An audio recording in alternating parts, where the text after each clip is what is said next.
परिचय। क्या तुमने कभी सोचा है कि लड़कियां लड़कों से भिन्न क्यों होती हैं? सर, लड़कियां और लड़के भिन्न इसलिए होते हैं क्योंकि उनकी शारीरिक संरचनाएं भिन्न होती हैं। हाँ, लेकिन यह भिन्नता उनके भिन्न जनन अंगों के कारण होती है। हाँ, और ये अंग पुरुषों एवं स्त्रियों में अलग अलग तरह के हार्मोन स्रावित करते हैं। तुम सही कह रहे हो राहुल। आओ, आज पुरुषों एवं स्त्रियों में जनन अंगों के बारे में विस्तार से जानकारी प्राप्त करें। उद्देश्य। इस पाठ के अंत में आप निम्न करने में सक्षम हो जाएंगे: पुरुष जनन अंगों की पहचान करना, विविध पुरुष जनन अंगों की कार्य प्रणाली को समझना, स्त्री जनन अंगों की पहचान करना, विविध स्त्री जनन अंगों की कार्य प्रणाली को समझना। पुरुष जनन तंत्र।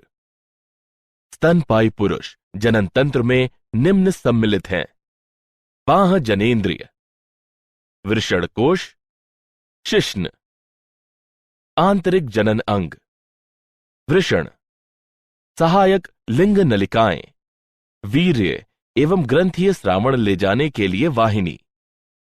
पुरुष जनन तंत्रों के दो प्रमुख कार्य हैं: शुक्राणु निर्माण, स्त्री जनन मार्ग में वीर्य निक्षेपित करना। वृषणकोश। वृषणकोश शारीरिक आवरण की एक थैली होती है जो निम्न प्रकार से जनन में सहायता करती है। वे वृषण जो एक थैली में स्थित होते हैं उन्हें वृषणकोश कहते हैं।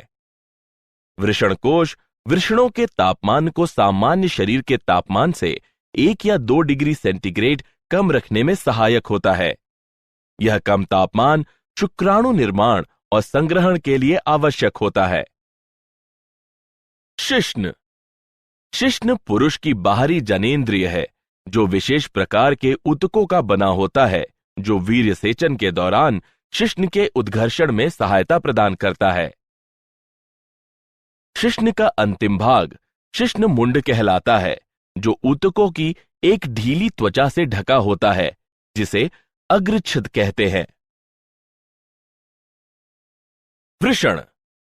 वृषण संयोजी ऊतकों की परतों से घिरी अति कुंडलित नलिकाओं के बने होते हैं। इन्हें शुक्रजनक नलिकाएं कहते हैं।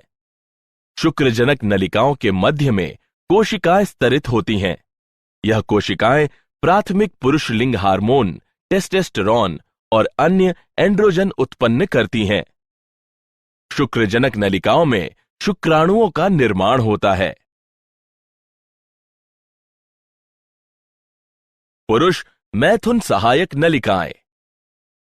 वृषण जालिकाएं, शुक्र वाहिकाएं, अधिवृषण, शुक्रवाहक। शुक्राणु इन नलिकाओं में निम्न तरीके से प्रवाहित होते हैं। ये नलिकाएं वृषण से प्राप्त शुक्राणुओं का भंडारण तथा मूत्र मार्ग से इनका बाहर की ओर परिवहन करती हैं। पुरुष सहायक ग्रंथियां। पुरुष की सहायक ग्रंथियों के 3 समूह हैं। शुक्राशय। इनका स्राव प्रकीर्णव एंजाइम, फल, शर्करा और प्रोस्टाग्लैंडिस कैल्शियम से युक्त होता है। पुरस्थ ग्रंथियां। इनका स्राव प्रतिस्कंदक एंजाइमों और साइट्रेट से युक्त होता है। बल्बोयूरेथ्रल ग्रंथियां। इनका स्राव शिश्न में स्नेहन प्रदान करने में सहायक होता है। इन ग्रंथियों का स्राव शुक्रीय प्लाज्मा का निर्माण करता है। स्त्री जनन तंत्र।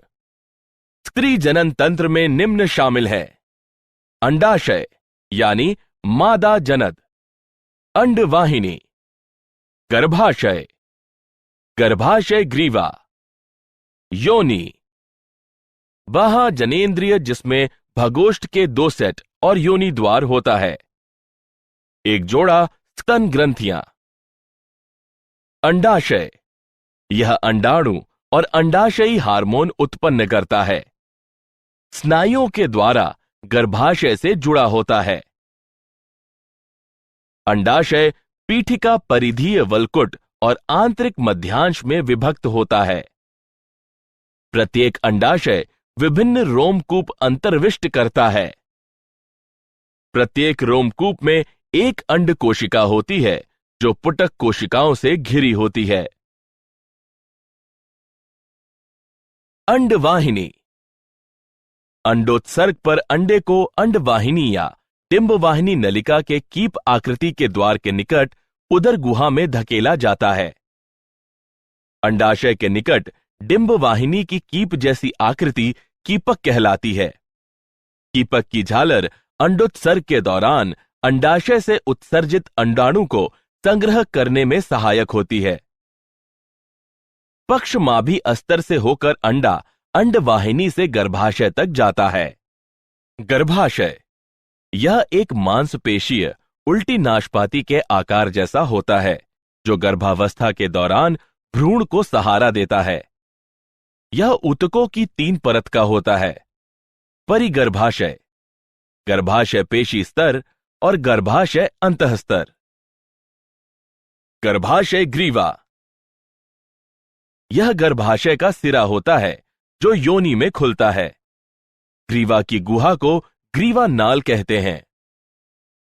योनि यह पतली भित्ति वाला कक्ष होता है जहां मैथुन यानी संगमन के दौरान शुक्र संचित होता है। योनि ग्रीवा नाल के साथ मिलकर जन्म नाल की रचना करती है। बाह्य जनेंद्रिय इनमें सम्मिलित है जघन शैल। यह वसामय ऊतकों से बनी गद्दी सी होती है जो जघन, बालों और त्वचा से ढकी होती है। वृहद भगोष्ठ यह योनि द्वार को घेरे हुए ऊतकों का मांसल वलन है। लघु भगोष्ठ यह वृहद भगोष्ठ के नीचे स्थित एक जोड़ा वलन होता है।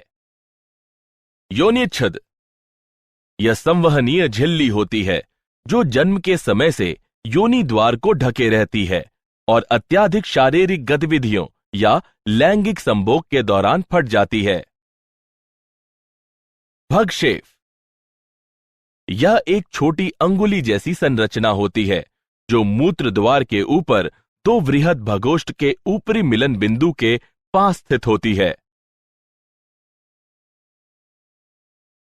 स्तन ग्रंथि स्त्रियों का द्वितीयक यौन अभिलक्षण है। पुरुषों एवं स्त्रियों दोनों में पाई जाती है, लेकिन केवल स्त्रियों में ही ये कार्यशील होती है। स्तन ग्रंथियों के ग्रंथिल ऊतक 15 से 20 स्तनपालियों से बने होते हैं, जिसमें दुग्ध स्त्रावित करने वाली कूपिकाओं के गुच्छ होते हैं। प्रत्येक स्तनपाली की नलिकाएं मिलकर एक स्तन वाहिनी बनाती हैं, जो अन्य स्तन वाहिनियों से मिलकर एक चौड़ी स्तन तुम्बिका बनाती है, जो दुग्ध वाहिनी से जुड़ी होती है, जिससे स्तन से दूध बाहर निकलता है। क्या आप जानते हैं, स्त्रियों की जर्म लाइन को कैंसर उपचार से क्षतिग्रस्त होने से बचाने के लिए स्फिंगोसाइन 1 फॉस्फेट युक्त एक औषधि संश्लेषित की गई है। यह औषधि ऐसी स्त्रियों में अंडाशय की कार्यप्रणाली बहाल करने में भी सहायक है। सारांश। आइए हमने जो कुछ सीखा है उसे संक्षेप में दोहराए। पुरुष जनन तंत्र में एक जोड़े वृषण, पुरुष यौन सहायक वाहिकाएं और सहायक ग्रंथियां तथा वाह जनेंद्रियां होती हैं। वृषण में अति कुंडलित शुक्रजनक नलिकाएं होती हैं जो शुक्राणु उत्पन्न करती हैं। पुरुष बाह्य जनेंद्रिय शिश्न कहलाती है। स्त्री जनन तंत्र के अंतर्गत एक जोड़ा अंडाशय, एक जोड़ा अंडवाहिनी, एक गर्भाशय, एक योनि, बाह्य जनेंद्रिय और एक जोड़ा स्तन ग्रंथियां सम्मिलित होती हैं। अंडवाहिनी, गर्भाशय और योनि स्त्री सहायक वाहिकाएं होती हैं। स्तन ग्रंथियां स्त्रियों का एक द्वितीयक यौन अभिलक्षण है।